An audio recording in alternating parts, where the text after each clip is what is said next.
نحمده ونصلي على رسوله الكريم اما بعد فقد قال الله تبارك وتعالى كما ورد في سورة الجاثية اعوذ بالله من الشيطان الرجيم بسم الله الرحمن الرحيم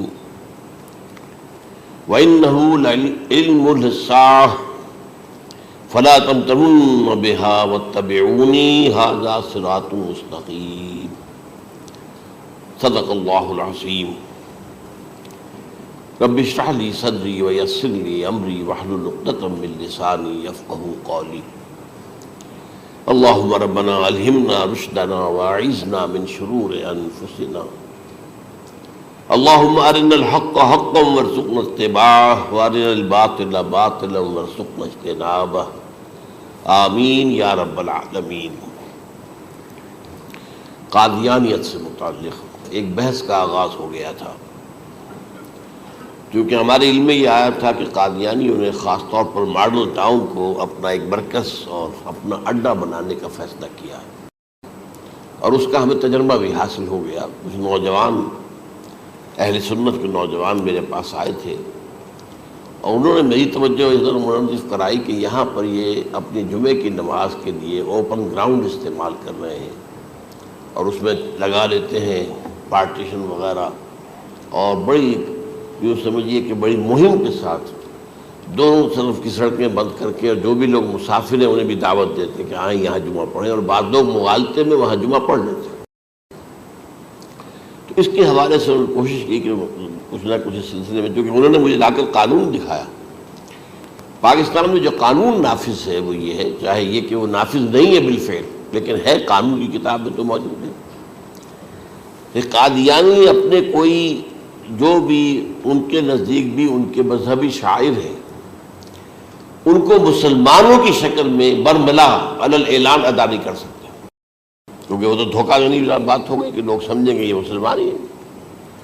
اب جب انہیں، آپ کو معلوم ہے کہ ہماری پوری جو مرکزی اسمبلی تھی، نیشنل اسمبلی، اس کے فیصلے کے تحت قرار دیا گیا بالاتفاق کہ قادیانی غیر مسلم ہے، دائرہ اسلام سے خارج ہے۔ یہ تو فیصلہ ہوا پارلیمنٹ کا اس بڑے پیمانے، بعد میں پھر ضیاء الحق صاحب کے زمانے میں یہ تو ہوا تھا، آپ کو معلوم ہے بھٹو کے زمانے میں، تو ضیاء الحق صاحب کے زمانے میں اسی کی گویا کہ فردر سٹیپ کے طور پر یہ بات طے کی گئی اور قانون بنا دیا گیا کہ وہ اپنی مسجد کو مسجد نہیں کہہ سکتے اور مسجد کی صورت پر نہیں بنا سکتے کہ گزرنے والے کو یہ خیال ہو کہ یہ مسجد ہے۔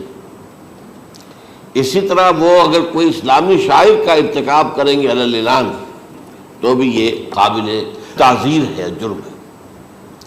وہ اپنے کئی احاطوں کے اندر، اپنے گھروں کے اندر جو چاہیں کریں، لیکن کھلے میدان میں آ کر جو شاعر اسلامی وہاں ان لوگوں نے سب کچھ اڈاپٹ تو کر رکھا ہے۔ سب سے بڑی بات تو وہ ہے کہ انہوں نے ایک جھوٹے نبی کا اقرار کیا ہے کہ وہ نبی ہے، اس نے ہمارے درمیان فصیل حائل کر دی ہے۔ اب جو اس کو مانتے ہیں ان کے نزدیک ہم کافر ہیں۔ آپ کو معلوم ہے کہ یہ میں بیان کر چکا ہوں کہ حالانکہ قائد اعظم کا کتنا بڑا احسان تھا کہ چودھری ظفر اللہ خان کو انہوں نے فارن منسٹر بنایا پاکستان کا، لیکن جب ان کا انتقال ہوا ہے قائد اعظم کا تو اس کی جنازے کی نماز میں شریک نہیں ہوا، وہ شخص موجود رہا۔ جو دوسرے ممالک کے سفراء آئے ہوئے تھے، ظاہر بات ہے وہ مسلمان تو نہیں تھے، کوئی عیسائی تھے یا کوئی اور تھے، ہندو تھے، بدھ تھے، جو بھی تھے۔ اب چونکہ قائد اعظم کا انتقال تھا ایک مملکت کے صدر کا، تو وہ لوگ سبھی موجود تھے، لیکن ظاہر ہے کہ وہ نماز میں شریک نہیں ہوئے، وہ مسلمان تو نہیں تھے۔ ان کے ساتھ کھڑا رہا یہ شخص۔ اس نے یہ بات، اور جب اس سے پوچھا گیا کہ تم شریک کیوں نہیں ہو تو اس نے کہا دیکھو بھائی، مجھے یا تو مسلمان سلطنت کا کافر وزیر سمجھ لو یا کافر سلطنت کا مسلمان وزیر سمجھ لو۔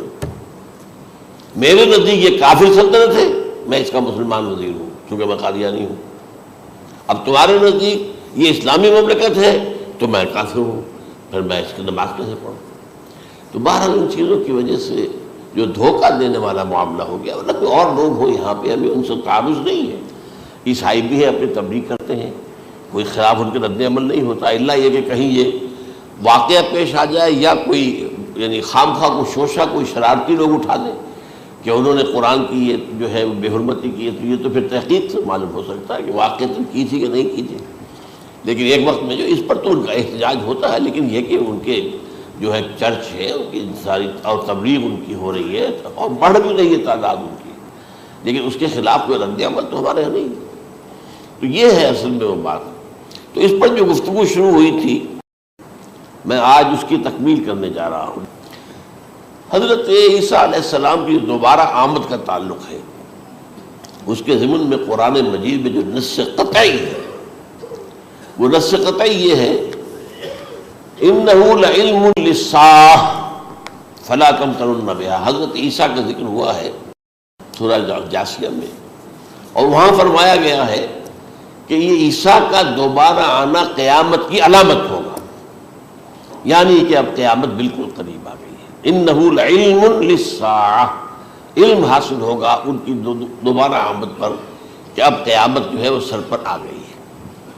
اچھا، اس کے ایک اور جو ہے ذرا بالواسطہ دلائل جو قرآن مجید میں آئے ہیں، ایک ان میں سے یہ ہے کہ سورہ آل عمران میں جہاں حضرت مریم کو بشارت دے رہا تھا فرشتہ کہ آپ کے ہاں ایک بیٹا ہوگا، وہ بڑی حیران تھی کہ میرے ہاں کیسے بیٹا ہو جائے گا، ماں کن تو بغیہ، میں تو کوئی بدکار عورت تو نہیں ہوں، نہ میری کوئی شادی ہوئی ہے ابھی۔ تو اس میں جو باتیں بیان کی تھی فرشتے نے، وہ جو بیٹا ہوگا اس کی کیا شان ہوگی، اس میں یہ الفاظ بھی آتے ہیں وَيُكَلِّمُ النَّاسَ فِي الْمَهْدِ وَكَهْلًا، وہ باتیں کرے گا، لوگوں سے گفتگو کرے گا جبکہ وہ پنجھوڑے میں ہوگا، بچہ ہوگا، گود میں ہوگا، اور کہل کے وقت، کہل کہتے ہیں جب آدمی عمر میں جو ہے 40-45 کا کسی بھی اوپر ہو جائے، آپ پہلے طفل کہتے ہیں پھر جوان کہتے ہیں، وہ عربی زبان میں شاب کا لفظ آتا ہے، بہت جوان، بڑی اچھی صحت میں ہے، اس کے بعد پھر ظاہر بات ہے ڈلوان شروع ہوتی ہے، یہ کہل ہے۔ جب بڑھاپے کے آثار شروع ہوتے ہیں، بال سفید ہونے شروع ہوتے ہیں، تو یہ کہل، قبول۔ اب سوال یہ ہے اس گھوڑے میں بات کر دیں، یہ تو معجزہ ہے، لہذا اس کا ذکر یہاں پر مناسب ہے۔ یہ بڑے ہو کر بات کرنے کی کیا ضرورت تھی کہنے کی، وہ تو سبھی کرتے ہیں انسان، یہ اسی لیے کہ معلوم ہو کہ کہولت بھی انہیں آئے گی یہاں، حالانکہ آپ کو معلوم ہے سب مانتے ہیں، عیسائی بھی مانتے ہیں، سب مانتے ہیں، 33 برس کی عمر میں انہیں اٹھا لیا گیا، اس دور میں تو کہولت آئی نہیں، اس لیے قرآن ذکر کر رہا ہے۔ اور یہ بات جو ہے دوسری مرتبہ آئی ہے یہ سورہ المائدہ میں آیت نمبر 110 وَتُكَلِّمُ النَّاسَ فِي الْمَهْدِ وَكَهْلًا، صرف یہ ضمیر کا فرق ہے، وَيُكَلِّمُ النَّاسَ فِي الْمَهْدِ وَكَهْلًا، اور وَتُكَلِّمُ النَّاسَ فِي الْمَهْدِ وَكَهْلًا یہ ہے جب قیامت کے دن اللہ تعالیٰ حضرت عیسیٰ سے سوال کریں گے، اے عیسیٰ ابن مریم، کیا تم نے میری اجازت سے اور میری تائید سے یہ معجزے نہیں دکھائے، یہ معجزے نہیں دکھائے، میں نے تم پر یہ فضل نہیں کیا؟ اور یہ گویا کہ بالواسطہ عیسیٰ کے ماننے والوں سے خطاب ہے کہ اللہ تعالیٰ کے کتنے بڑے بڑے احسان ہوئے، اور اسی میں تم بات کرتے تھے لوگوں سے پنگھوڑے کے اندر بھی اور کہولت کی عمر میں بھی، تو یہ کہولت کی عمر کب آئی؟ حضرت عیسیٰ علیہ السلام کا، تو اس کے بغیر تو ممکن ہی نہیں ہے کہ وہ دوبارہ دنیا میں آئیں، پھر ان کے اوپر وہ عمر آئے اور اس عمر کے اندر بھی وہ بات کریں گے۔ تو یہ میرے نزدیک قرآن مجید کے اندر دلائل ہیں اس چیز کے کہ حضرت عیسیٰ علیہ السلام کی دوبارہ جو ہے آمد ہوگی۔ اب اس ضمن میں چاہتا ہوں کہ آج خاص طور پر جو الساعہ کی اور جو علامتیں قرآن میں آئی ہیں، یہ ضمنی مضمون ہو جائے گا، لیکن بہرحال یہ بھی ایک معلوماتی مضمون ہے کہ ایک تو یہ قیامت کی بڑی نشانیوں میں سے حضرت عیسیٰ کا دوبارہ آنا، اور کیا کیا جو ہے باتیں بیان ہوئی ہیں وہ ذرا غور سے سن لیجیے۔ پہلی بات میں نے ہلکا سا حوالہ دیا تھا، ہم تو ایک لفظ قیامت بولتے ہیں، وہ قیامت جو ہے اتنا ہمارے نزدیک جامع لفظ ہے کہ جس میں وہ بھی جو زلزلۃ الصاع آئے گا وہ بھی ہے، پھر جو نفخ روح نفخ ساق ہوگا وہ بھی ہے، لیکن قرآن مجید سے معلوم ہوتا ہے کہ یہ الساعہ ہے، وہ گھڑی جس دن کے یہاں قیامت برپا ہوگی، زلزلہ آئے گا، شدید ترین حالات آئیں گے، فوری طور پر تمام انسان مر نہیں جائیں گے، جو ہے اس کا نقشہ جو کھینچا گیا ہے یا ایھا الناس اتقوا ربکم ان زلزلۃ الساعۃ شیء عظیم یوم ترونها تذہل کل مرضعۃ عما ارضعت وتضع کل ذات حمل حملها وتری الناس سکارى وما هم بسکارى ولیکن عذاب اللہ شدید، اے لوگوں ڈرو، اللہ کا تقوی اختیار کرو، اس لیے کہ قیامت کا زلزلہ بہت سخت شے ہے، بہت بھاری ہے۔ ان زلزلۃ الساعۃ شیء عظیم، جب پہاڑ چل رہے ہوں گے اور جو ہے انسان جو ہیں گے وہ جس طرح پروانے ہوتے ہیں، پتنگے ہوتے ہیں، ایسے اڑ رہے ہوں گے انسان، اور اس میں یہ بھی حال ہوگا کہ لوگ جو ہے ہر جو دودھ پلانے والی ہے وہ اپنے بچے کو بھول جائے گی۔ ظاہر بات ہے کہ اپنی پڑی ہوئی ہے مصیبت، حالانکہ سب سے زیادہ محبوب ترین شے دنیا میں اس سے اونچی محبت نہیں ہو سکتی جو ماں کو اپنے دودھ پیتے بچے سے ہوتی، انہیں بھول جائے۔ تذہب کل مرضعۃ عما ارضعت، اور تمہیں ایسا محسوس ہوگا کہ لوگ کسی نشے کی کیفیت میں ہیں، یعنی وہ بدحواس ہیں، وہ بدحواس ہو گئے، لیکن یہ کہ وما ہم بسکارى، اور وہ مدہوش نہیں ہوں گے، ولکن عذاب اللہ شدید۔ تو یہ ہے زلزلۃ الساعہ، وہ ایک خاص وقت جو ہے، ایک خاص گھڑی جس میں کہ یہ ہونا ہے۔ اس کے علاوہ قرآن مجید میں اب القارعہ، القارعہ ما القارعہ وما ادراک ما القارعہ یوم یکون الناس کالفراش المبثوث وتکون الجبال کالعہن المنفوش۔ اب یہ کیا ہے؟ یہ نقشہ قیامت، یہ وہی الساعہ، القارعہ الساعہ۔ اسی کے ساتھ قرآن میں آتا ہے الواقعہ، اذا وقعت الواقعۃ لیس لوقعتها کاذبہ، تو یہ خافضۃ رافضہ، یہ الفاظ سورہ واقعہ میں ہے۔ اسی طریقے سے اور جو الحاقہ ما الحاقہ وما ادراک ما الحاقہ، یہ تمام جو الفاظ قرآن مجید میں آئے ہیں یہ آئے ہیں الساعہ کے لیے، قیامت کے لیے نہیں۔ قیامت میں بعد میں بتاؤں گا آپ کو۔ چنانچہ 3 نفخے ہیں جو قرآن سے ثابت، نفخ فی الصور، اور اس نفخ فی الصور کا یہ عالم ہوگا یوم ینفخ فی الصور ففزع من فی السماوات ومن فی الارض الا من شاء اللہ، جس دن پھونکا جائے گا سور میں، اور اس وقت صورتحال یہ ہو جائے گی کہ جو بھی آسمانوں میں ہے، زمین میں ہے، سخت پریشانی اور سخت پشیمانی اور ایک طرح کی مرعوبیت اور خائف ہو کر رہ جائیں گے، اللہ ان کے کہ جن کو اللہ چاہے، اس کے کوئی ملائکہ مقربین ہوں گے۔ من فی السماوات فی الارض ہے، اس کے ساتھ ہی یہ کہہ دیا گیا ہے، لیکن یہ باقی پورے لوگوں کے اوپر، پوری مخلوقات کے اوپر ایک جو ہے گھبراہٹ کی کیفیت طاری ہو جائے گی۔ تو یہ ہے پہلا فضا۔ دوسرا فضا کیا ہے؟ فضا صعق، صعق کہتے ہیں آدمی کا بے ہوش ہو جانا۔ یہ دوسری مرتبہ جب سور پھونکا جائے گا، وَنُفِخَ فِي الصُّورِ فَصَعِقَ مَن فِي السَّمَاوَاتِ وَمَن فِي الْأَرْضِ إِلَّا مَا شَاءَ اللَّهُ، یہ ہے کہ اس کے بعد وہ سب کے اوپر موت طاری ہو جائے گی۔ یہ دوسرے سور پھونکے جانے کے بعد ہے۔ پھر ثُمَّ نُفِخَ فِيهِ أُخْرَى، پھر ایک مرتبہ اور پھونک ماری جائے گی، یہ تیسرا ہو رہا ہے۔ فَإِذَا هُمْ قِيَامٌ يَنظُرُونَ، تو اچانک سب کے سب کھڑے ہوں گے اللہ کی طرف دیکھتے ہوئے۔ اب یہ جو ہے یہ ہے یوم القیامہ، قام یقوم قیامتاً، کھڑا ہونا، کیونکہ اس دن یوم یقوم الناس لرب العالمین، جس دن کے تمام انسان جو ہے کھڑے ہو جائیں گے اپنے رب کے حضور میں، جس کا نقشہ کھینچا گیا ہے اذا دکت الارض دکا دکا وجاء ربک والملک صفا صفا۔ تو یہ سب کے سب انسان بھی جو ہے موجود ہوں گے، فرشتے صفے باندھے ہوئے ہوں گے، اور اللہ تعالیٰ جو ہے اپنے خاص عرش کے ساتھ یحمل عرشہ ثمانیہ، 8 فرشتے اس عرش کو اٹھائے ہوئے ہوں گے، جبکہ یہ آسمان پھٹے گا اور اس روئے ارضی پر اللہ تعالیٰ کا نزول ہوگا۔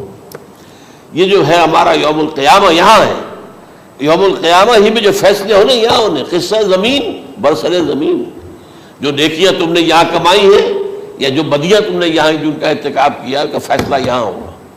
اس کے بعد واللہ عالم کچھ اور بھی چیزیں ہیں، لیکن یہ کہ وہ سب عام طور پر لوگوں کے علم میں نہیں ہے۔ میں نہیں چاہتا کہ خام خواہ کسی نئی بات سے کوئی جو ہے ذہنوں کے اندر کوئی تشکیک پیدا ہو جائے، شبہات پیدا ہو جائے، لیکن یہ چیزیں جو میں نے آپ سے عرض کی از قرآن ثابت ہے، اسی زمین پر اترنا ہے۔ وَجَاءَ رَبُّكَ وَالْمَلَكُ صَفًّا صَفًّا، یہ سب کے سب آئیں گے، اور ملائکہ، اور اس کے علاوہ جو ہے دوسرے مقامات پر اس کا نقشہ کھینچا گیا ہے۔ سورۃ الحاقہ کے اندر ہے، اللہ کا عرش جو ہے 8 فرشتے اٹھائے ہوئے نیچے اتریں گے۔ تو یہ تمام چیزیں قرآن مجید میں مذکور ہیں، اور یوم القیامہ یہی ہوگا، لیکن وہ ہے یوم القیامہ، ہم قیامت کہتے ہیں اس کو، جس کو قرآن کہتا ہے الساعہ، الزلزلہ، الحاقہ، القارعہ، الواقعہ، یہ ہے در حقیقت جو پہلا معاملہ ہے کہ اس کے اندر جو ہے فضا ہو جائے۔ اب دیکھیے جو علامات قیامت احادیث میں آئی ہیں وہ میں آج آپ کو سنا رہا ہوں۔ ان کو دو حصوں میں تقسیم کیا جاتا ہے، علامات صغریٰ، علامات کبریٰ۔ چھوٹی نشانیاں جو درجہ بدرجہ درجہ بدرجہ درجہ بدرجہ حاضر سامنے آئیں گے۔ ایک ہے بالکل قیامت سے متصل قبل بڑے جو خرق عادت واقعات ہوں گے وہ آئیں گے۔ اچھا، پہلی چیز کے سلسلے میں حضرت انس رضی اللہ تعالیٰ عنہ سے یہ مروی ہے اور یہ حدیث متفق علیہ ہے۔ پہلی علامت حضور نے بیان کی قیامت کی علامات میں سے، اب میں لفظ قیامت اسی معنی میں بول رہا ہوں جس میں کہ ہم عام طور پر بولتے ہیں۔ آپ نے فرمایا علم اٹھا لیا جائے گا، جہالت کا دور دورہ ہوگا۔ اب یہ کون سا علم اٹھایا جائے گا؟ سائنس کا علم نہیں، دین کا علم۔ آج تو ساری قدر و قیمت جو ہے جس کے لیے دوڑتے ہیں لوگ لاکھوں روپے کی فیسیں دے کر، ایم بی اے ہو رہے ہیں، یہ جو ہے اکاؤنٹنسی کا پاس کر رہے ہیں، یہ سی اے کر لیا ہے، یہ کوئی اور جو ہے فزکس میں کوئی کیمسٹری میں ڈاکٹریٹ کر لی ہے، ڈاکٹر بن گئے تو کیا ہی کہہ رہے ہیں۔ اس لیے کہ بڑی چیز جو پاکستان سے ایکسپورٹ ہوتی ہے وہ ڈاکٹر ہیں۔ یہ اتنے بڑے پیمانے پر جو کالج کھلے ہوئے، 3 لاکھ روپے ایک سال کی فیس، 5 لاکھ روپے ایک سال کی فیس، یہ کیوں لیتے ہیں اور کیوں لوگ دیتے ہیں؟ کہ موقع مل جاتا ہے ایم بی بی ایس کر کے۔ امریکہ کے اندر بھی ڈیمانڈ ہے، ان کے ہاں ڈاکٹر جو ہیں جتنے ہونے چاہیے نہیں ہے، لہذا اور بھی بہت سی جگہوں پر ڈیمانڈ ہے۔ تو جس چیز کی مارکیٹ میں ڈیمانڈ ہے وہ علم ہے۔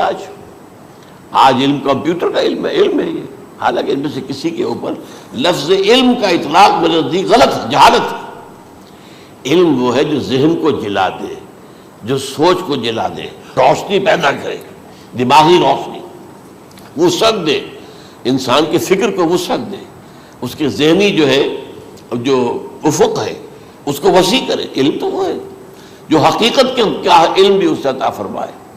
قرآن ہے، حدیث ہے، باقی اور چیزیں جو اس سلسلے میں آ سکتی ہیں وہ ہے کہ جو قرآن اور حدیث کی سمجھنے میں مومن ہوں اور زیادہ جو ہے اس کے تک فہم کو آسان کر دیں۔ لیکن یہ کہ فرمایا علم اٹھا لیا جائے گا، جہالت کو فروغ ہوگا، ظاہر بات ہے ایک ہی بات ہوئی ہے۔ دوسرے نمبر پہ یہ کہ جہالت کو فروغ ہوگا۔ نمبر 3 زنا کثرت سے ہوگا۔ نمبر 4 شراب نوشی عام ہو جائے گی۔ نمبر 5 عورتوں کی تعداد بہت زیادہ ہو جائے گی، مردوں کی تعداد کم ہو جائے گی، یہاں تک کہ 50 عورتوں کا خیر خبر کرنے والا، کوئی نگرانی کرنے والا، وہ ایک مرد۔ اچھا، یہ تو ہے ایک حدیث جو میں نے آپ بیان کر دی، متفق علیہ، یہ بخاری اور مسلم دونوں میں ہے۔ دوسری حدیث بخاری کی ہے، اس کو حضرت ابو ہریرہ رضی اللہ تعالیٰ عنہ نے روایت فرمایا ہے، قیامت آئے گی جب امانت ضائع ہو جائے گی۔ آج ہمارے ہاں امانت کے ضائع ہونے کا جو نقشہ ہے شاید پوری دنیا میں کہیں اور نہیں۔ جس طرح کے غبن یہاں ہوتے ہیں، جس طرح کک بیکس جو ہے وہ لیے جاتے ہیں، اس غریب یعنی قوم غریب ہے لیکن یہاں وہ امیر بہت بڑے بڑے لوگ ہیں، وہ تو دنیا بھر کے ٹاپ کے امیروں کے اندر ان کا شمار ہو جائے گا۔ لیکن یہ کہ یہ سب امیر کیسے بنے؟ غبن بلین آف ڈالرز کا، اب تو اس سے کم کی تو بات ہی نہیں ہوتی۔ فلاں نے اتنے بلین جو ہے پیسے اپنا جو ہے قرضہ معاف کرا لیا۔ بھائی کس نے کون کرتا ہے معاف؟ یہ کسی کے باپ کی جاگیر ہے؟ یہ پیسہ بینک کے اندر حکومت کا ہے کہ حکومت کو اختیار ہو گیا وہ رائٹ آف کر دے ان کے جو ہے ان کی جائیدادیں کرو ضبط۔ لیکن ہوتا کیا ہے، بینک آفیسر بے ایمان ہے، وہ کہتا تھا 1 کروڑ کا قرضہ لے جاؤ، 10 لاکھ مجھے دے جاؤ، چاہے تم میرے پاس کوئی ڈاکومنٹ جو ہے ایسے نہیں دے سکتے، حالانکہ ہونا چاہیے کہ اتنا بڑا قرضہ لے رہے ہو تو ڈاکومنٹس یہاں پر ہمارے سامنے لاؤ کہ اگر تم نہ دے سکو تو ہم ان ڈاکومنٹس کے ذریعے سے تمہاری جائیداد، تمہاری کوئی جاگیر، تمہاری کوئی اور چیز اس کو قبضہ کریں۔ جب وہ وقت آتا ہے دیکھتے تو یہ ڈاکومنٹس ہی فیک ہیں، اللہ خرچ نہیں، کیا کرے گا کوئی؟ بینک کا باپ بھی واپس نہیں لے سکتا۔ اور یہ سب کس کی بے ایمانی ہے؟ وہ جو بیٹھا ہوا بینک مینیجر سارا سودا اس کے مابین ہوتا ہے کہ 1 کروڑ ہے نا، 10 لاکھ مجھے جو 90 تم لے جاؤ، باقی یہ کہ ٹھیک ہے میں تمہارے جو ڈاکومنٹس تم پیش کر رہے اس میں کوئی اعتراض نہیں کرتا، بس جاؤ۔ اور نمبر 2، حکومت نااہلوں کے سپرد ہو جائے گی۔ یہ ہے امام بخاری کی روایت کردہ روایت جو حضرت ابو ہریرہ سے۔ مسلم شریف میں ابو ہریرہ رضی اللہ تعالیٰ عنہ سے ایک اور روایت ہے، مال عام ہو جائے گا یہاں تک کہ زکوٰۃ قبول کرنے والا کوئی نہ ہوگا۔ یہ بات وہ ہے جو آج سعودی عرب اور UAE کے اندر آپ کثرت سے دیکھ سکتے ہیں۔ دولت جو ہے وہ ریل پیل، ابھی تھوڑا سا آیا ہے معاملہ خاص طور پر دبئی میں، کیونکہ وہاں بہت زیادہ کنسٹرکشن ہو رہی تھی، تو پوری دنیا میں آپ کو معلوم ہے کہ جو ریئل اسٹیٹ کہلاتا ہے اس کا حال بہت پتلا ہے، لیکن وہاں کے دولت ریل پیل ہے ہر جگہ پر۔ اور سب سے اہم متفق علیہ روایت، متفق علیہ کیا، وہ تو حضرت عمر سے بھی مروی ہے، ابن عمر سے بھی مروی ہے، ابن عباس سے بھی مروی ہے، ابو ہریرہ سے بھی مروی ہے، عبداللہ ابن مسعود سے بھی مروی ہے رضی اللہ تعالیٰ عنہ اجمعین۔ اور یہ وہ حدیث ہے جسے کہا جائے حدیث جبرائیل، جسے ام السنہ بھی کہا گیا۔ اس میں جو آخری سوال کیا حضرت جبرائیل نے حضور سے، چوتھا، پہلا یہ تھا کہ اسلام کیا ہے مجھے بتائیے، ایمان کیا ہے اس کی حقیقت کیا ہے یہ مجھے بتائیے، تیسرا احسان کیا ہے یہ بتائیے، چوتھا یہ قیامت کے بارے میں بتائیے کب ہوگی۔ حضور نے فرمایا کہ اس کے بارے میں جس سے سوال کیا جا رہا ہے وہ اس سے زیادہ نہیں جانتا جو کہ سوال کر رہا ہے۔ اب اس کے کئی مفہوم ہو سکتے ہیں کہ بہرحال یا تو حضرت، چونکہ بعد میں معلوم ہوا کہ حضور نے پہچانا نہیں کہ یہ جبرائیل ہے، بلکہ جب سوال جواب ہو کر وہ چلا گیا شخص تو اچانک حضور کے ساتھ ذرا ردو ہوئی لیا، ذرا بلانا اس کو دوبارہ لانا۔ اب جو دیکھا کہ وجود ہی نہیں اس کا، آسمان نے اس کو اچک لیا، زمین نے نگل لیا، کیا ہوا ہے؟ پھر آپ نے یہ جبرائیل تھے جو تمہیں تمہارا دین سکھانے آئے تھے جبکہ تم سوال نہیں کر رہے ہو۔ یہ بڑے بیسک کوسچن تھے، اس لیے کہ دنیا کے ہمارا نظام اسلام پر ہے، ایمان پر نہیں ہے، اس لیے کہ ایمان کو ویریفائی کر ہی نہیں سکتے۔ کیسے پتا ہوگا اس میں ایمان ہے یا نہیں ہے؟ کوئی آلہ نہیں ہے، کوئی الیکٹروکارڈیوگرام ابھی تک ایسا نہیں ہے، کوئی جو ہے اور جو طریقے چل رہے ہیں وہ تو ان کے ذریعے سے یہ تو نہیں معلوم ہو سکتا ایمان ہے کہ نہیں۔ لہذا یہاں کا سارا نظام اسلام پر ہے، شہادت اللہ الہ الا اللہ وان محمد رسول اللہ، پھر ایک نظام بنا لیا، وہ اقام الصلاۃ و ایتاء الزکوٰۃ و صوم رمضان و حج البیت۔ اس میں بھی یہ ہے کہ اگر کوئی نماز کو نہیں مانتا تو کافر ہوگا، لیکن نماز پڑھتا نہیں ہے تو کافر نہیں ہے، فاسق ہے، فاجر ہے، گناہ گار ہے، کمزور مسلمان ہے۔ اس طرح زکوٰۃ کا منکر ہو جائے گا تو وہ کافر ہوگا، لیکن زکوٰۃ دے نہیں رہا ہے تو یہ گویا کہ گناہ گاری ہے، کمزوری ہے۔ تو اس حوالے سے نوٹ کر دیجئے کہ یہاں کا دنیا کا سارا اسلامی نظام اور سارا کانسٹیٹیوشنل اور لیگل سسٹم جو ہے اسلام کا وہ اقرار باللسان پر ہے، ایمان ہے وہ کہ جس کی بنیاد پر وہاں فیصلے ہوں گے۔ یہاں کوئی شخص مسلمانوں کا بڑا لیڈر ہے، بڑا علامہ ہے، بڑی اس کی قدر و منزلت ہے، اس کے ہاتھ چومے جا رہے ہیں، پاؤں چومے جا رہے ہیں، ہو سکتا ہے وہاں کہا جائے دفع ہو جاؤ، تمہارے دل میں ایمان نہیں تھا، تم نے یہ سب کچھ کیا تھا اس لیے کہ کہا جائے کہ بڑے عالم ہو، اور یہ کہا جا چکا فقط قیلا، اب یہاں کچھ نہیں ہے تمہارے پاس۔ پھر فرشتوں کو حکم ہوگا کہ اس کو گھسیٹتے ہوئے جہنم میں ڈال دیں۔ 3 باتیں بیان کی آپ نے، یہی حشر اس کا ہوگا مالدار کا، اللہ پوچھے گا میں نے تمہیں بہت مال دیا تم نے کیا کیا؟ وہ کچھ گنوانا شروع کرے گا، اللہ فرمائے گا جھوٹ بول رہا، قذبت، تم نے یہ خیرات و صدقات اس لیے کیے تھے کہ تمہاری سخاوت کے ڈنکے بج جائے، تعریفیں کی جائے، وہ کی جا چکی ہے، دنیا میں ڈنکا بج گیا، یہاں کچھ نہیں تمہارا، وہ نیت دل میں کچھ اور تھی تمہارے۔ میں لیس البر ان تولوا وجوہکم والا قرآن مجید کا سبق ہمارا منتخب نصاب کا نمبر 2 بڑی تفصیل سے بیان کیا۔ یہی معاملہ ہوگا اس عالم کا، اللہ فرمائے گا میں نے تمہیں علم دیا، تم نے، وہ کہے گا میں نے علم پھیلایا لوگوں میں ہدایت کی، جھوٹ بول رہے ہو، تم نے تو صرف اس لیے کیا تھا، تمہاری نیت یہ تھی کہ بڑا عالم شخص ہے، بڑا فاضل شخص ہے، تو یہ سب کہا جا چکا۔ تو وہاں کا معاملہ جو ہے وہ اسلام پر نہیں ہے۔ یا آپ دکھائیں گے دیکھیے میرا آئیڈینٹی کارڈ، اس پہ اسلام میرا مذہب لکھا ہوا ہے، یا یہ میرا پاسپورٹ ہے، آئیڈینٹیفیکیشن کے لیے دنیا میں عام طور پر یہ چیزیں ہوتی ہیں، کوئی تعلق نہیں۔ آخرت کا معاملہ کسی اور شے پر ہے، وہ تو ایمان دل میں ہے، اور تمہارے تمام جو حرکات ہیں، اعمال ہیں، ان سب کے اندر جب تک کہ اصل جو قوت متحرکہ ہے وہ اللہ کی محبت نہ بن جائے. اخلاص للہ، بحب اللہ للہ، اور یہ کہ یہ تمام چیزیں جیسا کہ فرمایا، ایک حدیث بڑی پیاری ہے، ایمان کی تکمیل کی علامت کیا ہے؟ فرمایا من احب للہ وابغض للہ ومنع للہ وعطا للہ فقد استکمل الایمان. جس شخص کے نے محبت جس سے بھی کی اللہ کے لیے کی، اپنے مفادات کے لیے نہیں، رشتہ داری کی بنیاد پر نہیں. محبت اوپر ہو جائے، رشتہ دار کا حق ہے دو، بیوی کے حقوق ہیں دو، لیکن محبت یہ اللہ کے لیے ہو کہ فلاں شخص سے مجھے محبت اللہ کے لیے. اور اگر نفرت رکھی تو اللہ کی وجہ سے رکھی، اس لیے رکھی کہ وہ اللہ کے دین سے دور ہے، وہ اللہ کے راستے پر نہیں آ رہا ہے، وہ فسق و فجور کی جو ہے زندگی کو آ رہا. اس میں بھی یہ ہے کہ یہ نہیں ہے تعلق قطع کر لو، تعلق قطع کرو گے تو تبلیغ اور اصلاح کا موقع کہاں رہے گا، لیکن دلی محبت نہیں ہوگی اس سے. تو اگر محبت ہے تو اللہ کے لیے، اور نفرت ہے تو اللہ کے لیے. اور کسی کو کچھ دیا ہے تو اس لیے کہ اللہ کا حکم ہے کہ دوں، اور کسی سے کچھ روکا ہے تو اس لیے کہ اللہ کا حکم ہے کہ روکوں، اس کو نہیں دینا ہے. فقد استکمل الایمان، تو اس شخص نے ایمان کی تکمیل کر لی. یہ ہے اصل جو ڈیسائیڈنگ فیکٹر ہے، وہ یہ ہے. اور اس ایمان کی پہلی علامت کیا ہے؟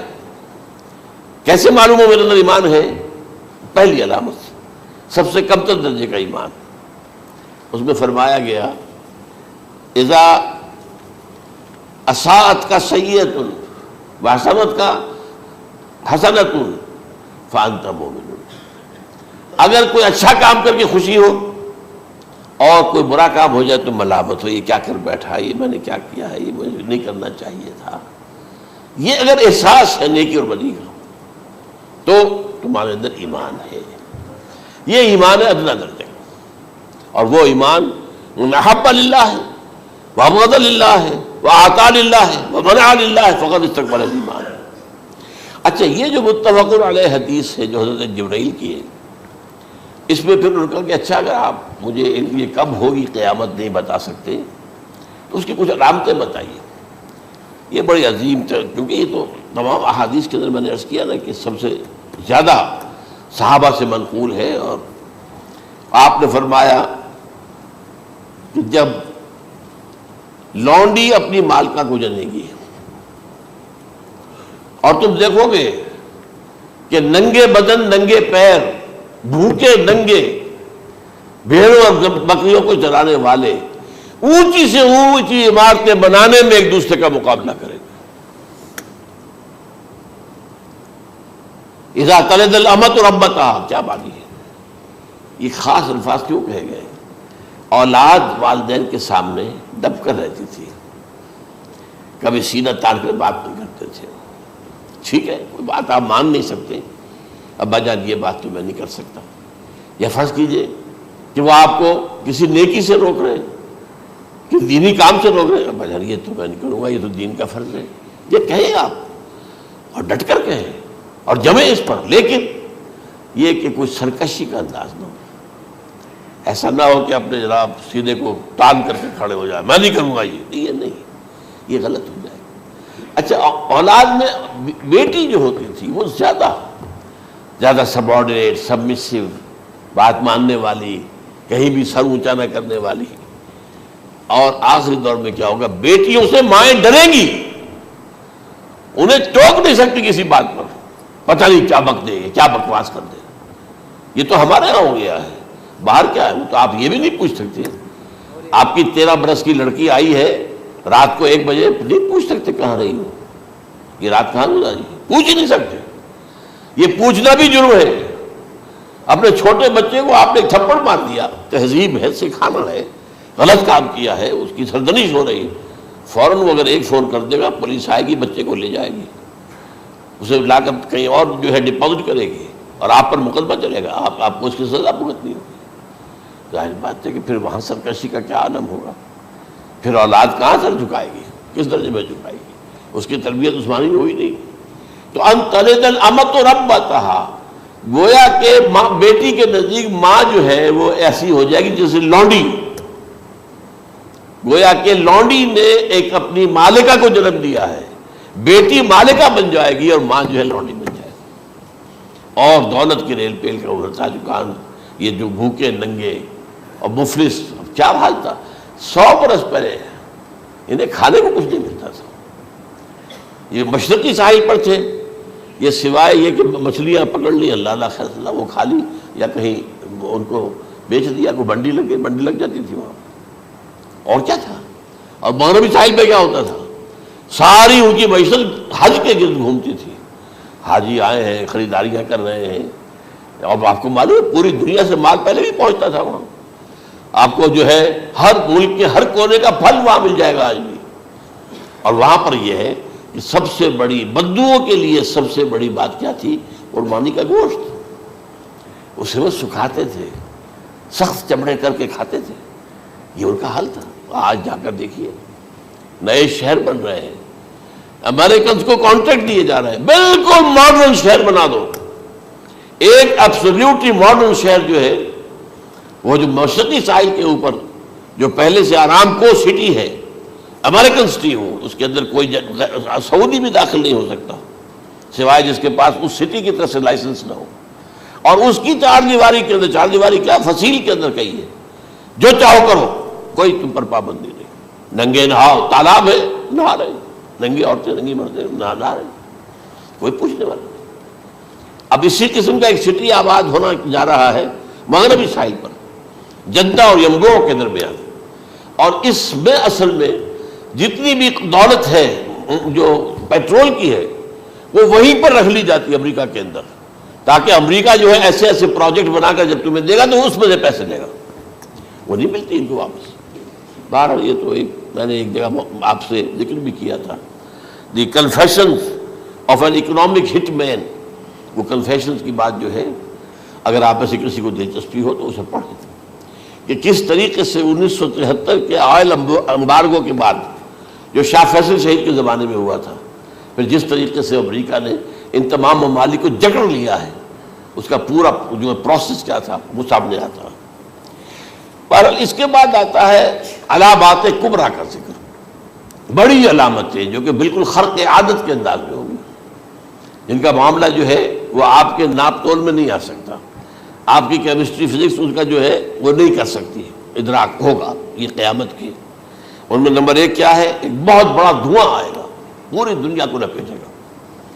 نمبر 2 دجال کا ظہور ہوگا، جو اپنی خدائی کا دعویٰ لے کر آئے گا اور بنوائے گا، اس کے ہاتھ میں ہو جائیں گے، قبضے میں ہو جائیں گے سارے ذرائع پیداوار کے، اس کی طرف بھی پہلا قدم اٹھ چکا ہو، ٹرپس کے نام سے معاہدہ ہو چکا ہے، کوئی ملک اپنا بیج پیدا نہیں کر سکتا، یہ بیج ہم نے ڈیولپ کیے ہیں، ان کے ڈیولپمنٹ سے پہلے تم ایک ایکڑ سے کتنی گندم لیتے تھے، آج کتنی لے رہے ہو، کس بنا پر؟ جینیٹکس کا جو کام ہم نے کیا ہے اس کی بنا پر ہو رہا، ہاں تو ہمارا حق ہے، اس کی رائلٹی ہمارے پاس آنی چاہیے، لہذا صرف ان اداروں سے، ملٹی نیشنل سے خریدا جائے گا بیج، اور بیج بھی وہ دیں گے وہ کہ جس سے جو فصل اگے گی وہ بیج نہیں لا سکتے، وہ بیج کا کام نہیں کر سکتے۔ جیسے آپ کو معلوم ہے کہ آپ کے ہاں جو گوشت کھایا جاتا ہے مرغے کا، تو مرغا وہ جو ہے اس میں مرغا ہو یا مرغی ہو، اس کے اندر کوئی وہ کیفیت ہی نہیں ہے،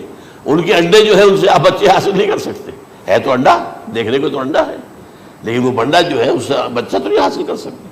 ایسے ہی وہ گندم کا بیج دیں گے، نظر آئے گی گندم، لیکن اس کے اندر وہ صلاحیت نہیں ہے کہ اس سے جو فصل ہوئے گی اس کا نتیجہ جو ہے وہ بھی آپ لے سکیں، یہ ہونا ہے، اللہ جانے، قدم اٹھ رہے ہیں ادھر۔ پھر یہ ہے کہ دابۃ الارض، زمین سے ایک حیوان نمودار ہوگا، زمین شق ہوگی۔ ابھی میں کہہ رہا ہوں خرق عادت ہے، یہ چیزیں وہ نہیں ہیں جو ہماری کسی حساب کتاب میں جو باتیں پہلے آئی ہیں وہ تو حساب کتاب میں آ رہی ہیں، ساری سمجھ میں آ رہی ہیں، ساری چیزیں مشاہدہ ان کا ہو رہا ہے، لیکن یہ ہے کہ دابۃ الارض، یہ کہتے ہیں کہ کوہ صفا، اس میں تو نہیں ہے حدیث میں، کوہ صفا پھٹے گا اور اس میں سے ایک حیوان دابہ وہ ظاہر ہوگا، تو اسی لیے فرمایا ہے وَإِذَا وَقَعَ الْقَوْلُ عَلَيْهِمْ أَخْرَجْنَا لَهُمْ دَابَّةً مِّنَ الْأَرْضِ تُكَلِّمُهُمْ، تو ہم اندر سے پیٹ کے چیر کر زمین کے پیٹ کو ایک حیوان کو برآمد کریں گے جو انسانوں سے بات کرے گا، گفتگو کرے گا۔ نمبر 4 طلوع الشمس من المغرب، یہ بھی خرق عادت، سورج تو طلوع ہوتا ہے مشرق سے، غروب ہوتا ہے مغرب میں، لیکن اس وقت معاملہ الٹا ہو جائے، یعنی جو کائنات کے اندر جو گڑبڑ ہوگی کچھ سمجھ میں بات آتی ہے کہ یہ معاملہ جو ہے یہ تو اس پورے سولر سسٹم کو اگر بدل دیتے ہیں تو مشرق مغرب ہو جانا، مغرب مشرق ہو جانا، یہ سمجھ میں آنے والی بات ہے۔ اس کے بعد ہے عیسیٰ ابن مریم کا نزول، جس کے بارے میں آج میں نے گفتگو کی ہے تفصیل سے۔ یہ نزول ہونا ہے، یہ علامات قیامت میں سے حضور نے بیان فرمایا ہے، اور قرآن مجید کی جو اصطلاحات ہیں اس کے حوالے سے میں نص قطعی جو ہے وہ میں آپ کے سامنے رکھ چکا ہوں۔ پھر یاجوج ماجوج کا ایک معاملہ ہے، یہ میں ابھی اس وقت زیادہ اس پر بات نہیں کر سکتا۔ حضرت عیسیٰ علیہ السلام کے نزول کے بعد 2 کام ہوں گے، یہودیوں کا قلع قمع ختم، تمام یہود، ایک کام تو یہ ہونا ہے، اور نمبر 2 عیسائیت کا ختم ہو جانا، عیسائیت کی نفی کر دیں گے، بھائی میں تم مجھے خدا کا بیٹا بنائے بیٹھے ہو، میں تم خدا کا بیٹا نہیں ہوں، میں تو اس کا بندہ ہوں، رسول ہوں، میں نے تم سے کب کہا تھا کہ مجھے خدا کا بیٹا بناؤ۔ نمبر 2 یہ کہ وہ خنزیر کو قتل کر دیں گے، یعنی یہ تم نے خنزیر کب سے کھانا شروع کر دیا، میں تو تم کو نکاح اجازت دے کر گیا تھا، یہ تو شریعت موسوی میں حرام تھا، اور میں کہہ کر گیا تھا کہ یہی شریعت تم پر لاگو رہے گی، ہاؤ کم تم نے کیسے یہ؟ آج بھی بہت سے رومن کیتھولکس جو ہے وہ سور نہیں کھاتے، وہ اس میں ہے ان کے اندر کچھ نہ کچھ بعض جو ہے جو حضرت عیسیٰ کی تعلیمات کا کچھ اثر ان کے ہاں ہے۔ میں تو ایک مرتبہ، یہ 1971 کی بات ہے، 4-5 دن کے لیے برسلز میں رکا تھا، اس لیے کہ وہاں مجھے ایک صاحب نے خط لکھا تھا کہ وہاں ایک نوجوان ہے، ابھی اس ایمان لایا ہے، اور اس کے کچھ مسائل ہیں، ہم کوشش کر رہے ہیں کہ مسائل حل کریں، آپ بھی جا رہے ہیں۔ میں انگلینڈ جا رہا تھا تو واپسی پر آپ ان کے ہاں چند دن ٹھہرے، میں حیران ہوا، ویسے اس نے مجھے اپنے گھر ٹھہرایا نہیں، اس لیے کہ ماں باپ تو اس کے کرسچن تھے، اور پولیس کا چیف آفیسر اس کا باپ تھا، چیف آف پولیس فورس۔ اس نے مجھ سے 1 دن کھانے پہ بلایا، ویسے ہوٹل میں ٹھہرایا مجھے، اس نے کہا آپ اطمینان سے یہاں کھانا کھائیں، اس گھر میں نہ آج تک کوئی شراب کی بوند آئی ہے اور نہ ہی کوئی بوٹی آئی ہے سور کی۔ رومن کیتھولکس، اب اکلوتا بیٹا تھا یہ عبدالعزیز، اس نے بعد میں نام رکھا، وان کینٹر اس کا نام تھا جو کہ اوریجنل تھا، پھر اس نے نام رکھا عبدالعزیز وان کینٹر، پرانا نام بھی بحال رکھا، نہایت خوبصورت، 28 سال کی عمر تھی، اور اس وقت میں نے دیکھا تھا کہ اس کی فقہی معلومات جو ہے میری معلومات سے 10 گنا زیادہ۔ اس کی وجہ کیا ہے؟ وہ گیا تھا موراکو میں ایز اے ٹیچر ملازمت کرنے، پیسہ کمانے، وہاں وہ مسلمانوں سے اس کا ہوا رفت ضبط ہوا، اسلام کی تعلیمات سامنے آئی، اسلام لے آیا، اب اکلوتا بیٹا ہے، اور ماں باپ جو ہے کرسچن کیتھولکس۔ جب وہاں سے واپس آیا تو پھر کہتے ہیں کہ ہمارے درمیان ایک معاہدہ ہے، وی آر لیونگ ٹوگیدر، لیکن یہ معاہدہ ہے ہم مذہب پہ بات نہیں کریں گے، بس باقی جو بھی ہے وہ ساتھ رہ رہے ہیں۔ لیکن میں حیران ہوا، مجھے معلوم نہیں تھا۔ اچھا، اس کے بعد اس نے جب اسلام کا فیصلہ کیا تو اس کے سامنے سوال آیا کون سی فقہ اختیار کروں، تو اس نے بڑی جو ہے تھورو اسٹڈی کی ہے تمام فقہوں کی، کمپیریٹو اسٹڈی، ان کو کرنے کے بعد پھر فائنل فیصلہ اس کا یہ تھا کہ حنبلی فقہ میں اختیار کروں۔ 4 فقہوں میں سب سے لیٹسٹ حنبلی ہے، یعنی حنفی نمبر 1، پھر مالکی نمبر 2، پھر اس کے بعد شافعی نمبر 3، پھر یہ امام احمد ابن حنبل ہے۔ اور امام احمد ابن حنبل کے زمانے تک احادیث بہت بڑے پیمانے پر جمع ہو چکی تھی، جبکہ ابھی حضرت امام ابو حنیفہ کے زمانے میں کوئی اتنا زیادہ جو ہے حدیث کا بھی ذخیرہ نہیں بنا تھا۔ اسی پر تو لوگ حیران ہوتے ہیں کہ زیادہ حدیث امام ابو حنیفہ کے علم میں نہیں تھی، لیکن بجال ہے کہ ان کا کوئی فتویٰ جو ہے کتاب و حدیث کے، کتاب و سنت کے خلاف ہو، اگرچہ انہوں نے صاف کہا کہ اگر تم پاؤ کوئی ایسی سچی حدیث، پختہ حدیث جو میری کسی رائے کے خلاف ہو تو میری رائے کو دیوار پر دے مارنا اور اس صحیح حدیث کی پیروی کرنا۔ لیکن ویسے اس کے بعد یہ کمال یہ ہے کہ بہت ہی کوئی شاذ معاملہ ہے کہ جس میں ان کا کوئی فتویٰ وہ کتاب و سنت کے منافی ہو یا سنت کے منافی ہو۔ کتاب پہ تو سوال پیدا نہیں ہوتا، کتاب تو ساری ان کے سامنے موجود تھی۔ اس کے بعد یہ ہے کہ یاجوج ماجوج، اصل میں بتا رہا تھا آپ کو کہ جب عیسائیت بھی ختم ہو گئی یہود ویسے ختم ہو گئے، استیصال ہو گیا، جڑ کٹ گئی. اب عیسائیت گویا کہ اسلام میں ضم ہو گئی. عیسائیت مذہب ختم، یہودی خود ختم. اب یہ طاقت کتنی ہو جائے گی؟ تقریباً 2/3 دنیا آ گئی.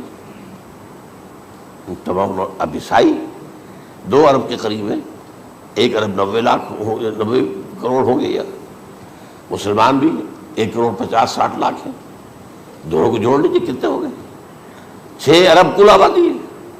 لیکن اس کے بعد آتا ہے یاجوج ماجوج کا خروج. یہ یاجوج ماجوج میرے نزدیک چائنا اور رشیا ہے.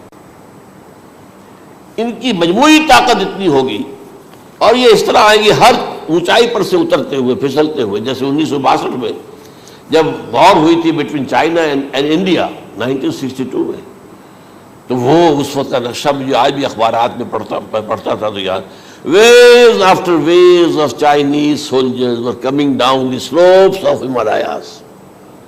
یہ تو وہ ہے نا جن کی تعداد کا کوئی حساب نہیں ہے. اور رشیا اور یہ مل کر جو ہے، میرا اندازہ یہ ہے کہ جب پہلے ملحمۃ العظمیٰ ہوگی وہ عیسائیوں اور مسلمانوں کے درمیان، اس وقت یہ دونوں پاورز نیوٹرل رہے گی. لیکن غالباً یہ بات طے کر لیں گی کہ ویپنز آف ورلڈ جو ہے ماس ڈسٹرکشن، یہ استعمال مت کرنا. اگر یہ ویپنز آف ماس ڈسٹرکشن استعمال کرو گے تو ہم میدان میں آ جائیں گے. اس میں وہ جنگ جب ہو چکے گی، پھر حضرت عیسیٰ کو فتح حاصل ہو جائے گی، اور پھر یہ کہ یہودیت ختم ہو جائے گی، عیسائیت بطور مذہب ختم ہو کر اسلام میں ضم ہو جائے گا. پھر وہ 40 برس کا عہد حکومت ہے حضرت عیسیٰ علیہ السلام. لیکن جب یہ فتح ہو جائے گی ان پر، اب یاجوج ماجوج آئیں گے، اور اتنی تعداد میں آئیں گے کہ بحیرہ طبریہ جو ہے اس کا سارا پانی پی جائیں گے. یہ تو اگر آپ کو کبھی اندازہ ہو، یا کوئی آپ جانیں ان لوگوں کو جو ان چینیوں سے واقف ہیں، وہ کہتے ہیں زمین پر ہلتی ہوئی کوئی چیزوں سے وہ چھوڑی چھوڑ کھا جائیں گے. جہاں وہ جاتے ہیں ایز اے لیبرر، وہاں کے جو سارے کتے ہیں ختم، ساری بلیاں ختم، ہر شے، وہ جو سانپ کھاتے ہیں، ہر چیز کھاتے ہیں. اور یہ تمام ایسٹرن کنٹریز کے اندر ہوتا ہے. بڑی ڈیلیشس ڈشز ہیں یہ سانپ وغیرہ وغیرہ. اور یہ جس طرح کھا جائے، پانی پیا، ایک قطرہ نہیں رہے گا اس پر. تو پھر جو ہے اللہ تعالیٰ اس وقت جو ہے اس میں ایک ایسی بیماری پیدا کرے گا، یہ سب مر جائے. یہ معجزے سے ہوگا. یعنی ان کے اوپر فتح جو ہے وہ عام لڑائی کے ذریعے سے نہیں ہوگی، بلکہ اس کے اوپر فتح جو ہوگی وہ اللہ تعالیٰ سے بوجھ، ایک بیماری پیدا ہوگی، سب مر جائے گی. اور اس کے بعد اللہ تعالیٰ ایسے پرندے بھیجے گا بڑی لمبی لمبی گردنوں والے، وہ ان سب کو کھا جائیں گے. جیسے ہمارے ہاں گدھ ہوتے ہیں، وہ ان کو صاف کر دیں گے. ورنہ تو یہ ہے کہ پوری دنیا کے اندر جو بدبو اور جو پیدا ہوتا معاملہ اس سے، تو اس نوع انسانی کی بقا ممکن نہیں تھی. ان کے خاتمے کے بعد پھر یہ ہوگا کہ حکومت اسلامی جو ہے پوری دنیا میں حضرت مسیح علیہ السلام کی ہوگی. 45 برس وہ رہیں گے. اسی میں وہ کہلن بھی آ جائے گا، وہ فی المہد و کہلن جو میں نے شروع میں بیان کیا تھا. اسی میں پھر یہ ہے کہ وہ شادی بھی کریں گے، ان کی اولاد بھی ہوگی. اور پھر ان کا انتقال ہوگا تو حضرت حضور صلی اللہ علیہ وسلم کے حجرے میں، وہیں پر جہاں حضور اور ابو بکر اور عمر رضی اللہ تعالیٰ عنہم دفن، وہیں پہ ان کو دفن کیا جائے گا. اور قیامت کے دن حضور فرماتے ہیں کہ میں اور یہ تینوں ساتھ نکلیں گے. تو یہ ہے حالات و واقعات. بہرحال اس میں یہ ہے کہ یہ نوٹ کر لیجئے کہ جہاں تک ہمارے ہاں آج کل کا معاملہ ہے، میرے نزدیک میں یہ کہنے پر مجبور ہوں، جو رفع و نزول مسیح کو نہیں مانتا وہ کم سے کم منکر حدیث ضرور ہے. میں اس سے کم کا فتویٰ نہیں دے سکتا. اب یہ ہے کہ جو لوگ مہدی کو نہیں مانتے ان کا معاملہ میں مختلف سمجھتا ہوں. چند منٹ لے رہا ہوں آپ کے اور، اس لیے کہ ان کی حدیثیں صحیح میں نہیں ہیں، بخاری مسلم میں نہیں. اور یہ کہ بہرحال ان کا معاملہ جو ہے وہ ایسا نہیں ہے حضرت عیسیٰ کا. حضرت عیسیٰ کے آنے کا جو کچھ ہوگا وہ تو میں نے آپ کے سامنے بیان کر دیا. لیکن یہ ہے کہ حضرت مہدی ہمارے نزدیک اس میں خرق عادت کوئی ہے ہی نہیں. جیسے ہر صدی کے مجدد ہوتے ہیں، آخری صدی کے مجدد وہ ہوں گے، اور میرے نزدیک یہی آخری صدی ہے، اور اسی میں حضرت مہدی کا ظہور ہو جانا. سعودی عرب میں کوئی خانہ جنگی ہوگی کسی بادشاہ کے انتقال پر، اور پھر اس وقت یہ ظاہر ہوں گے. اس وقت ملک کے حالات کو سنبھالنے کے لیے لوگ ان کو زبردستی نکالیں گے، چھپے ہوئے ہوں گے ایک گھر میں. یہ حضرت ام سلمہ رضی اللہ تعالی عنہ کی روایت ہے کہ ایک بادشاہ کے انتقال پر یہ خانہ جنگی ہو جائے گی اور ایک شخص مدینے سے بھاگ کر مکے میں چھپ جائے گا. یہ تو ہے ان کے الفاظ، میں توجیہ کر رہا ہوں. یہ لوگ ان کی طرف دیکھ رہے ہوں گے کہ یہ جو وقت آیا ہے فتنے کا ہماری قوم پر، ہمارے ملک پر، تو ان کی شخصیت ایسی ہے کہ یہ بیچ میں آئیں، صلح صفائی کرائیں، اور وہ جو ہے اس ذمہ داری سے بچ کر بھاگیں گے اور جا کر مکے میں چھپ جائیں گے. پھر لوگ انہیں تلاش کر کے نکالیں گے اور زبردستی ان کے ہاتھ پر بیعت کریں گے، ورنہ وہ اتنے بڑے منصب کو. اور پھر یہ بھی ہے، ایک حدیث میں آتا ہے یصلحوا فی لیلۃ واحدہ، ایک رات میں ان کی مکمل اصلاح کر دیں گے. یعنی اگر کوئی تھوڑا بہت نقص اور عیب کوئی ہوا بھی، کوئی کمی کوتاہی ہوئی بھی، تو اللہ تعالیٰ ایک رات میں اصلاح کروا دیں. لیکن ہمارے نزدیک اس قدر کوئی خرق عادت ہے ہی نہیں. البتہ جو کہتے ہیں اہل تشیع، وہ خرق عادت ہے کہ ان کے 12ویں امام جو ہے وہ بچپن ہی کے اندر اس خوف سے کہ جو بنو عباس بادشاہ ہیں وہ ان کو قتل کر دیں گے، تو وہ ایک غار میں چھپا دیے گئے. اب وہ 1200 برس سے اس غار کے اندر چھپے ہوئے، اور اس کے بعد وہ ظاہر ہوگی، وہ امام مہدی ہوں گے. اس میں خرق عادت ہے. لیکن میں یہ کہتا ہوں کہ محض خرق عادت کی بنیاد پر ہم اس کی نفی نہیں کریں گے. کیوں؟ کیا ہم یہ نہیں مانتے کہ اصحاب کہف 300 برس تک سوئے رہے؟ یہ کیا عام بات ہے؟ حضرت عزیر علیہ السلام اللہ نے انہیں موت دی، موت، اور 100 برس کے بعد زندہ کر کے اٹھا لیا. تو خرق عادت حضرت عیسیٰ کو ہم اتنا بڑا خرق عادت مانتے ہیں کہ اٹھا کر آسمان پر، تیسرے آسمان کے اوپر ہیں، موجود ہے، اب بھی ہے. شب معراج میں تیسرے آسمان پر حضور کی ملاقات ان سے ہوئی. تو یہ خرق عادت کی بنیاد پر نفی نہیں ہم کرتے. ہو سکتا ہے، لیکن یہ کہ اس کے لیے ہمارے پاس کوئی دلیل نہیں، کوئی احادیث نہیں، کچھ نہیں، اس لیے ہم اس کو نہیں مانتے. البتہ خود وجود جو ہے حضرت مہدی کا، وہ کوئی عجیب بات نہیں ہے. وہ تو جیسے پہلے بھی آئے ہیں ہمارے مجددین، ایسے مجدد ہوں گے اور دین کو تازہ کر دیں گے. ایک صحیح اسلامی ریاست جو ہے وہ عرب میں قائم ہو جائے گی دوبارہ. حضور نے فرمایا وہ عدل اور انصاف سے عرب کو اسی طرح بھر دے گا جیسے کہ وہ اس سے پہلے ظلم اور جور اور زیادتیوں کے سے بھری ہوئی ہوگی. تو یہ کام ہوگا، یہ تو مجدد کا کام ہوتا ہی ہے اس حوالے سے. لیکن بہرحال میں نے پھر بھی کہا کہ اگر احادیث کی کمزوری کی وجہ سے کہ صحیح عین میں نہیں ہے، اگر کوئی شخص انکار کرے تو مجھے کوئی اعتراض نہیں ہے، ٹھیک ہے.